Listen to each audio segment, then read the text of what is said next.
Yang kedua, wal ya'su min rauhillah, putus asa dari rahmat Allah.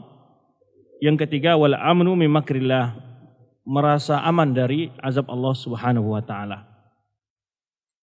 Tujuan dari penyebutan hadis ini adalah di mana Rasulullah SAW menyebutkan pembahasan kita pada malam hari ini, yaitu rasa aman dari azab Allah ataupun putus asa dari rahmat Allah, ya.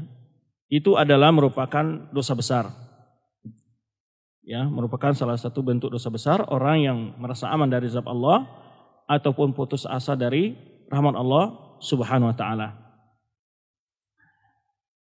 Baik, kita tidak sebutkan dosa besar, definisinya adalah yaitu sebutkan para ulama, yaitu yang pelakunya diancam dengan azab di akhirat ataupun hukuman tertentu di dunia, atau pelakunya dilaknat, ya. Itu diantara penjelasan Imam Zahabi dan beberapa ulama-ulama lain tentang dosa-dosa besar. Maka beliau menjawab, pertama adalah kesyirikan kepada Allah. Ini jelas sudah umum kita ketahui bahwa dosa yang paling besar di antara segala dosa besar adalah berbuat syirik kepada Allah. Kemudian wal ya'su min rauhillah, putus asa dari rahmat Allah. Tadi contoh-contohnya sudah kita jelaskan.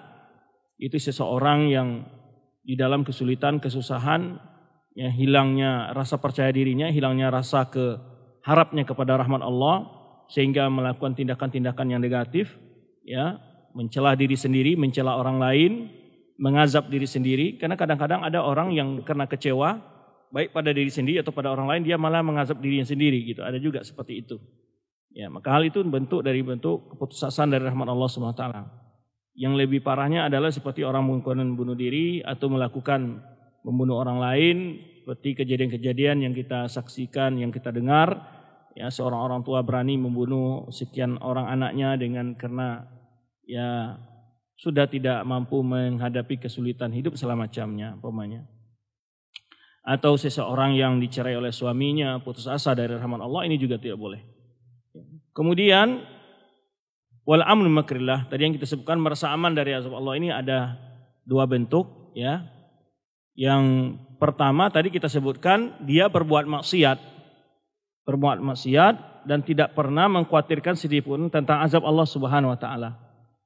Yang bentuk yang kedua, atau dia memang orang yang berbuat taat kepada Allah Subhanahu wa taala, lalu dia merasa sudah tidak ada lagi peluang akan mendapat azab dari Allah Subhanahu wa taala, seakan-akan pintu surga sudah di tangannya. Ini juga termasuk daripada orang merasa aman dari azab Allah Subhanahu wa taala yang tadi kita sebutkan firman Allah Subhanahu wa taala, walladzina yu'tuna ma atau wa qulubuhum wajilah.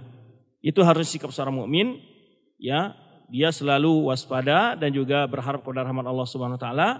Maka Allah sebutkan sifat orang beriman itu adalah wa yad'unana rahaban wa raghaba. Ya, wa kanu lana khashiin. Mereka orang-orang beriman itu adalah selalu berdoa kepada Allah dengan penuh cemas dan harap. Antara cemas dan harap. Itulah sifat.